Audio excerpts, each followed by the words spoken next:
Ini masalah tentang cooperative learning atau pembelajaran kolaboratif, ya. Nah, ini penting bagi kita karena sementara ini, ya, pembelajaran yang kita amati penulis masih fokus pada metode ceramah atau anak itu kurang aktif. Nah, coba perhatikan untuk Bapak Ibu guru, ya, karena kaitannya dengan di RHK itu disiplin positif sama keteraturan suasana kelas itu sebetulnya bagaimana kita dapat mengelola kegiatan pembelajaran itu sesuai dengan keadaannya. Makanya yang ingin Tiang sampaikan yaitu tentang cooperative learning. Okay? Jadi cooperative learning atau pembelajaran kolaboratif. Ya. Kolaboratif itu adalah ini ya pengertiannya, dalam pengertian yang saya cuplikan ya, pembelajaran di mana siswa saling berinteraksi dalam kelompok-kelompok kecil untuk mengerjakan tugas akademik demi tercapainya tujuan bersama. Nah, ini secara pengertian. Nah, kemarin pernah saya lihat Bu siapa ya? Bu Il ya, itu kan Jigsaw ya. Jigsaw, tetapi Jigsaw-nya itu masih kurang begitu kelihatan. Walaupun saya dapat menangkap itu jigsaw, tetapi jigsaw itu kurang begitu kelihatan karena pelungguh masih di kegiatannya itu kurang menunjukkan mana tim ahli, apa tugas tim ahli, apa tugas kelompoknya gitu. Nah, sekarang yang paling gampang ya, karena ini berkaitan dengan tujuan bersama ya, saya pengen menampilkan tentang pembelajaran kolaboratif. Saya batasi tentang NHT ini yang paling gampang. Number head together itu kepala bernomor dan keliling kelas. Okay? Nah, bagaimana cara menampilkan NHT? Ya, itu ada langkah-langkahnya. Okay? Jadi langkah-langkah NHT sebagai berikut ya. Nah, umpamanya ini adalah kelas. Nah, kelas. Mari kita bagi kelas itu menjadi kelompok-kelompok paling tidak berisi 4 orang. Oke. Kemudian pelungguh menyiapkan nomor. Tulis di kertas, bisa pakai karet atau apa, umpamanya 1, 2, 3. Gitu. Nah, sekarang setelah pelungguh bagi kelompok dan pelungguh berikan nomor di kepalanya, itu langkah selanjutnya guru memberikan tugas setiap kelompok. Jadi yang kepala nomor 1 atau bernomor 1 kerjakan umpamanya materi kelas 6 tentang gaya. Contohnya gaya pertama, coba jelaskan maksud gaya pegas. Nah, itu tugas kelompok 1. Nomor 1 yang di kepalanya 1. Yang kepala nomor 2, nah, sekarang gaya gravitasi, jelaskan dan sebutkan contohnya. Gitu. Kelompok 3, gaya listrik, sebutkan dan jelaskan. Gitu. Nah, setelah pelungguh memberikan tugas, ya, nanti kan kelompok itu kan berdiskusi dengan membuka buku, dengan macam membaca, kemudian menuliskan. Nah, setelah menuliskan, ya, terjadi diskusi, ya. Mendiskusikan, ini langkah yang selanjutnya guru memanggil salah satu nomor. Kelompok 3 maju. Tadi kalian sudah diskusi, coba jelaskan tadi apa tugasnya. Kan dia akan ke depan menjelaskan. Nah, setelah itu kelompok-kelompok, nomor-nomor kelompok yang tadi yang lain, ya, giliran. Nah, setelah itu, setelah semuanya itu menjelaskan tugasnya sesuai dengan yang kita inginkan, catatannya boleh tidak urut. Jadi tidak harus 1, 2, 3 atau itu bisa acak ya. Nah, setelah itu ya, guru merangkum hasil presentasi setiap kelompok. Jadi setiap kelompok, ayo, tadi kelompok 1 tadi menjelaskan tentang apa, nak? Coba kamu bisa jelaskan ke depan. Itu kelompok lain yang maju. Nah, kalau sudah itu nanti terjadi, ya berarti pembelajaran kita bisa selesai di situ. Nah, kira-kira dengan dibandingkan dengan ceramah, lebih banyak melibatkan siswa yang mana? Yang NHT ini kan. Jadi coba pelungguh, coba ingin supaya dengan jalan ini anak, permasalahannya ya yang jadi masalah kita, anak itu tidak mampu mengungkapkan pertanyaan guru atau jawaban. Nah mungkin sila nanti tahun ajaran baru silakan Pelungguh ubah, kurangi metode ceramahnya, tetapi lebih banyak kita membuat kolaboratif learning ya, kooperatif learning, jadi belajar kolaboratif, kooperatif ya, jadi kerjasama antar kelompok itu yang diutamakan. Ya. Mungkin ada pertanyaan tentang ini, kan gampang kita terapkan. Bagaimana? Nah, harus dicoba. Pelungguh hanya modal nomor sama modal karet. Pelungguh memberikan tugas. Iya bisa. Mana-mana. Pinang topeng. Spidol tulis enggak apa-apa.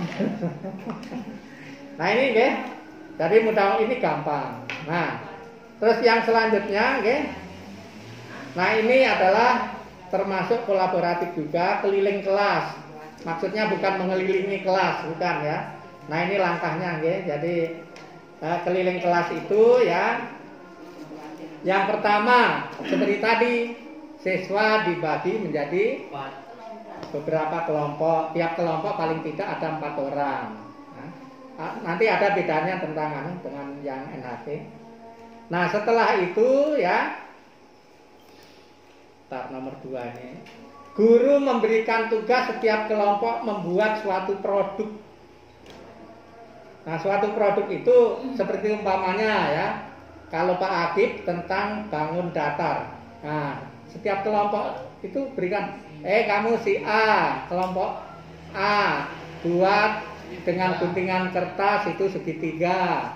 Kelompok B persegi panjang, kelompok C itu tentang persegi. Nah, itu contoh, ya. Jadi tugas produk itu harus berbeda, ya. Jadi setelah selesai, siswa memajang hasil produk mereka. Jadi ada tempat yang bisalah kita pakai di papan tulis ya. Nah setelah itu apa tugas selanjutnya? Masing-masing kelompok berkeliling melihat produk yang dihasilkan oleh kelompok lain. Jadi keliling aja. Tetapi ini boleh pelungguh tambah ya dengan membuat catatan-catatan. Umpamanya kalau persegi itu kan namanya persegi kan harus sama sisinya. Kalau anak umpamanya bikin persegi panjang sebelah, ya itu nanti jadi catatan, jadi bahan diskusi. Nah, ketika di akhir pembelajaran pelungguh menguatkan. Nah, tadi kelompok A yang mengerjakan persegi coba diukur ini. Nah, sama enggak? Oh enggak Pak Guru, panjang sebelah. Oh kalau panjang sebelah betul atau salah? Ya salah. Nah, mari kita perbaiki. Kalau persegi itu adalah sisinya harus sama panjang. Kan itu. Terus umpamanya yang bangun yang lain, umpamanya persegi panjang, anak disuruh mengukur sudutnya. Sudutnya harus 90. Kalau kurang dari 90 tidak memenuhi syarat itu untuk persegi panjang, kan gitu. Jadi banyak hal yang bisa kita lakukan ya. Nah selanjutnya guru menyimpulkan hasil pembelajaran. Nah ini dalam kesimpulan guru dapat membuat evaluasi terhadap produk yang dihasilkan. Jadi seperti tadi saya sampaikan. Kemudian dalam menyimpulkan ini guru itu bisa membuat evaluasi. Coba kalau kalian menilai teman-teman kalian tadi mana yang paling tertib bekerja, kan itu. Mana yang peralatannya lengkap. Nah itu bisa pelungguh buatkan catatan, kemudian catatan itu ya paling tidak ya kita apresiasi. Jadi mengapresiasi itu tidak harus dengan membelikan permen macam. Nah anak itu kadang-kadang tidak menilai sebuah penghargaan itu dari harganya. Kita kalungkan aja kertas, dengan kertas kita buatkan, kita kalungkan, itu menjadi kebanggaan yang luar biasa. Karena apa? Yang dirasakan oleh anak adalah dikalungkannya itu dan kemudian disebut namanya. Jadi banyak guru dulu menerapkan itu di kelas itu bisa bangkrut karena setiap anak yang benar diberikan permen. Nah, ditamat-tamat seperti kena kencing manis. Kan? Nah, itulah mari kita ubah kebiasaan-kebiasaan. Umpamanya kita berikan daun, kalungi daun itu sambil tepuk tangan, itu sudah luar biasa. Nah, marilah kita membuat penghargaan itu, penghargaan yang apa ya, tidak masalah kaitannya dengan nilai, tetapi berkaitan dengan perhatian kita terhadap anak-anak. Nah, mungkin ada yang ditanyakan. Ini sudah jam berapa? Ada yang ditanyakan tentang kooperatif? Bisa pelungguh cari di internet atau apa ya. Itu mari untuk kedepannya kita ubah pembelajaran kita supaya anak-anak itu belum betul-betul terlibat dalam pembelajaran dan menikmati. Lebih-lebih kelas 1 ya. Pokoknya semuanya. 2, 3, 4, 5, 6. Semuanya. Okay. Pak Sir ada pertanyaan? Belum, Bapak. Oh, belum. Ada ini Bapak. Okay. Ketika kita melakukan metode yang seperti tadi kan menilai punya temannya, itu sering terjadi bahwa anak-anak itu saling bullying Bapak. Dia segitu lu nih kelengenan nangis. Nah, bagaimana itu atasinya Bapak? Itu kan kita sudah merumuskan kesepakatan kelas kan? Ya. Nah, itu yang kita ingatkan. Jadi dalam kesepakatan kelas, walaupun nanti dilarang untuk membuli teman. Nanti kalau ada yang terus nanti kalau terjadi itu, nah yang membuli nanti Pak Guru punya catatan. Nah itu. Jadi yang dilakukan anak itu sebetulnya ya harus kita batasi melalui kesepakatan kelas. Oke. Itu perlunya kesepakatan kelas.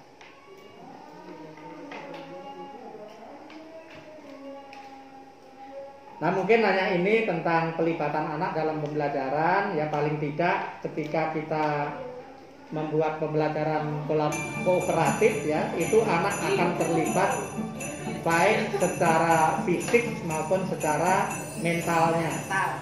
Yang selanjutnya biasanya ketika anak itu dilibatkan dalam pembelajaran, itu ada sebuah kebanggaan. Nah, kalau memang tidak ada pertanyaan, Kalau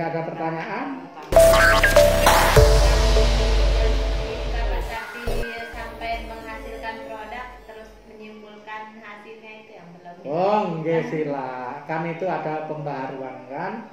Jadi pelungguh kan saya yakin kan semuanya itu kan sudah sarjana nggih.